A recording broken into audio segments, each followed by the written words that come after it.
今回はなんと万人が悩む足のトラブルについてお話しします。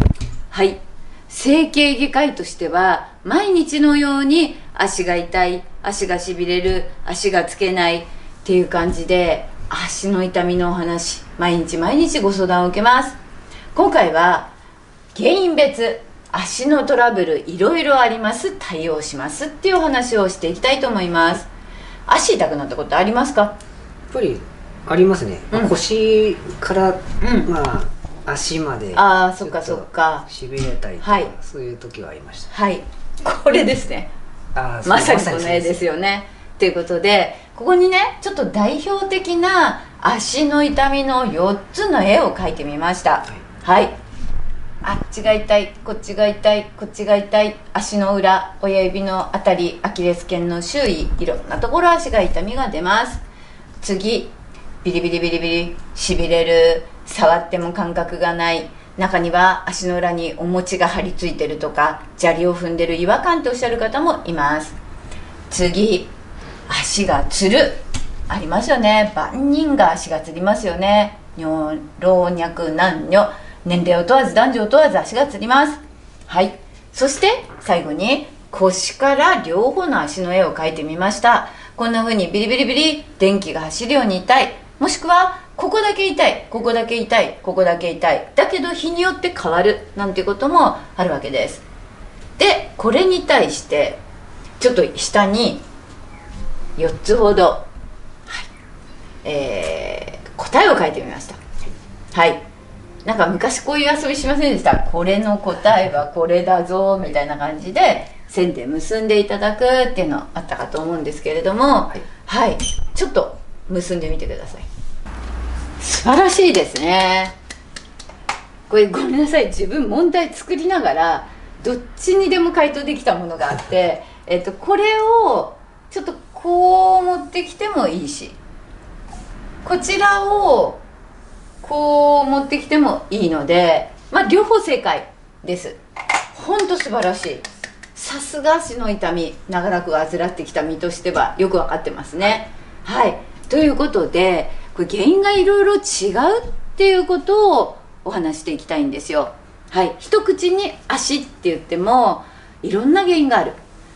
もうちょっと言えばこれは整形外科の疾患について特に例を挙げてみたんですけど、足が痛いっていう風の中にも例えば下肢静脈瘤なんて言葉聞いたことありますか？なんとなくは。はい、足に類々と血管が出てきて血液が蛇行して血管が蛇行しているような静脈瘤っていう病気も足がピリピリしたり痛かったりします。はい、また足の裏の一部分だけがしびれるっていう病気もあって、部分的に全くしびれないところとしびれるところがあるっていう、病気もあります。足根管症候群なんていう病気もあります。いろんな病気があるんだけど、ちょっと今日はですね、めちゃくちゃ代表的なところのいくつかの痛みを実体験をもとに検証していきたいと思います。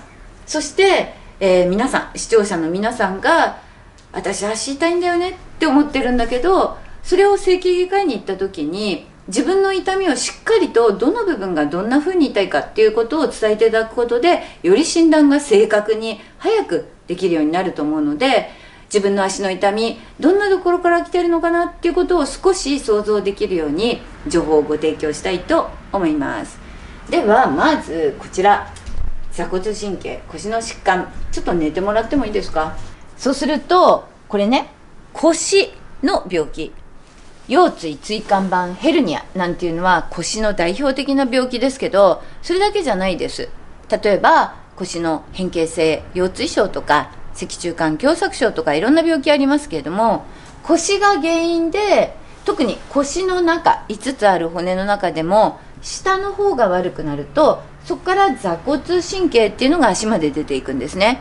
なので、腰のどの部分が痛いのか、それが腰の下の方なのか、どこに沿って痛いのかっていうことを見ていくと痛みの原因が分かってきます。ちょっと上からお願いします。はい、こんな感じで、はい、どうぞ。はい、ここウエストのくびれですので、ここくびれですので、ちょっと腰をしてみますよ、はい、この腰のくびれの部分を腰の4番と言います。これ痛いですか？特には痛くないですか？痛くはないです。痛くない。はい、はい、次5番です。これはどうですか？痛くないです。痛くない。はい、ここはどうですか？ここも痛くないです。痛くない。じゃあ今度椎間板をしていきますね。はい。これはどうですか？それ痛いですね。痛いですね。はい、4番目と5番目の椎間板を押すと痛い。こちらはどうですか？これは痛くない。痛くない。というと、問題は4番、5番の椎間板というところにあります。そうすると、そこから出た腰の神経がお尻に行って、太ももに行って、膝の下に行くんですけれども、ちょっとポイントを押してみます。これどうですか？ちょっと痛いですね。ちょっと痛い。はい、ここはどうですか？それ痛いです。痛いですね。これはどうですか？それも痛いです。痛いですね。今きれいに4番5番の椎間板から左の臀部大腿下帯というこの足に沿った痛みがある。これが座骨神経なんです。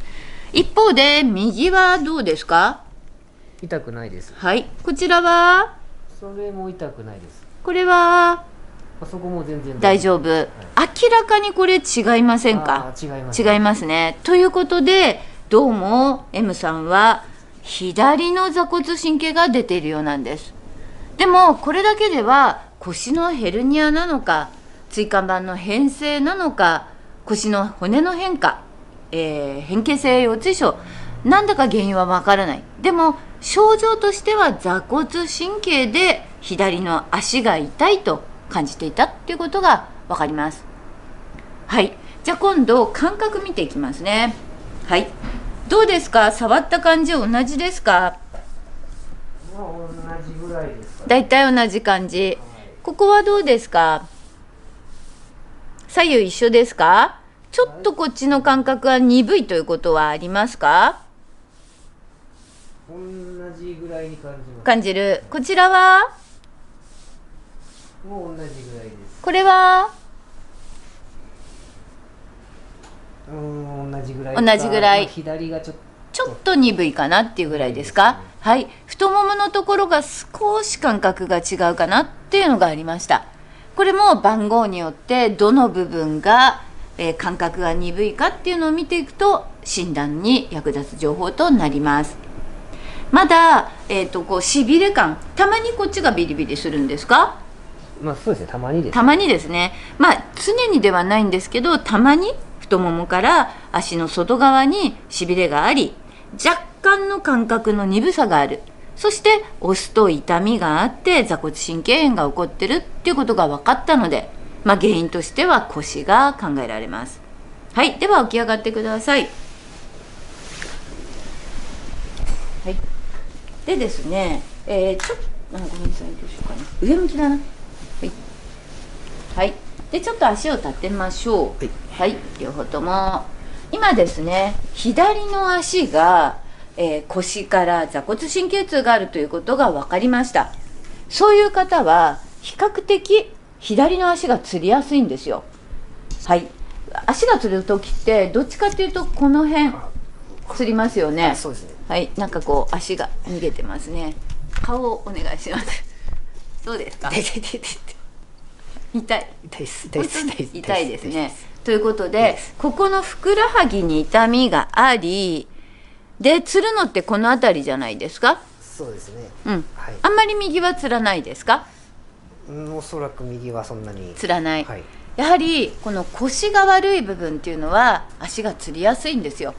なので腰から左の座骨神経痛がある M さんは左の足がつりやすいかなと思いますので、しっかり湿布を貼ったり温めたり、ひどい時は漢方薬を飲んだりっていう対応が必要になるかと思います。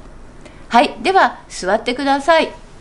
最後に腰からではなく足のトラブルのことをお話したいと思います。土踏まずが少しあるように見えるんですが、夕方になって疲れてくると結構足のアーチが落ち込んで平らになってくるかなと。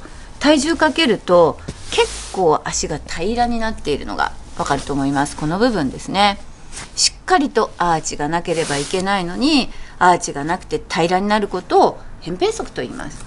そうすると内側や外側の腱が引っ張られて、腱の炎症が起こって足首周りが痛くなったり、このように足の裏の土踏まず、足底腱膜と言いますが、そこに炎症が起こったり、中足骨頭という指の先、この辺に痛みを感じたりということが起こります。 M さんは特別外反母趾がないです。上から見ると極端な外反母趾はないんですが、実は少し2番の指にこれ寄ってってますよね。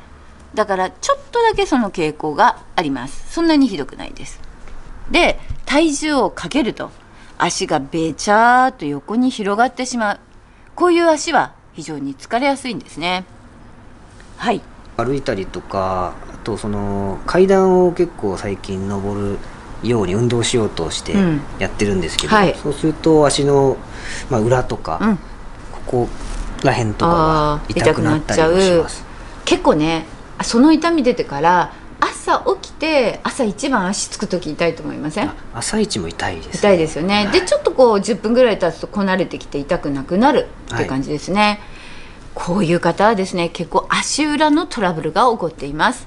足底腱膜炎、ベースには結構扁平足の方が多いと思っていて、扁平で足の腱膜引っ張られて足の裏に痛みが出たり、このように腓骨筋腱といって、足首周りが痛くなったり、もしくは外反母趾が強くなってくると親指の周囲が痛くなったりっていうことが起こります。靴変えたりはしてませんか最近？そういえば靴変えましたね。新しくスニーカーか何か、はい、インソール、中敷きがとても大事なんですよ。もし購入された靴が真っ平らなインソールだとしたら、ご自分で市販のインソール、もしくは整形外科に相談してアーチサポートとか測定板といった、中敷きをしっかり敷いて土踏まずを持ち上げると楽になります。もともと M さんは坐骨神経もあるし、足の裏の形も少し悪いので、両方の足のトラブルが起こっていると考えてください。はい、一口に足といっても奥が深いです。このような状態をほったらかして、まさに足裏にビリビリとしたしびれが起こってきてしまうということもあるので、なるべく早い対処をした方がいいと思います。はい、ありがとうございます。今回は足のトラブル、さまざまモデルになっていただいて示してきましたが、お分かりいただけましたか？はい、実際にやっぱり痛みもあるところがあったんで、驚きましたね。びっくりしましたけど、実はこれはすごい特殊なことではないんですよ。本当に年齢を問わず男女を問わず、いろいろな方にこの足のトラブル起こってきます。なんとなく歩けるからいいやとか、まだそこまでではないからと思って諦めている方もいらっしゃるんじゃないでしょうか。今日のこの動画が皆さんの気づきになっていただいて、整形外科に相談してみようかなと思っていただけたら幸いです。先ほど冒頭申し上げた整形外科じゃない疾患もありますが、その場合は整形外科の先生に、質問していただければ、それは、循環器内科、循環器外科、心臓血管外科、足の静脈瘤、血管の問題ですよなんていうアドバイスもいただけるかと思うので、ぜひぜひほったらかさずに早い対処をお願いします。楽になると思います。お大事にどうぞ。この動画をご覧くださった皆さん、高評価、チャンネル登録お待ちしています。よろしくお願いいたします。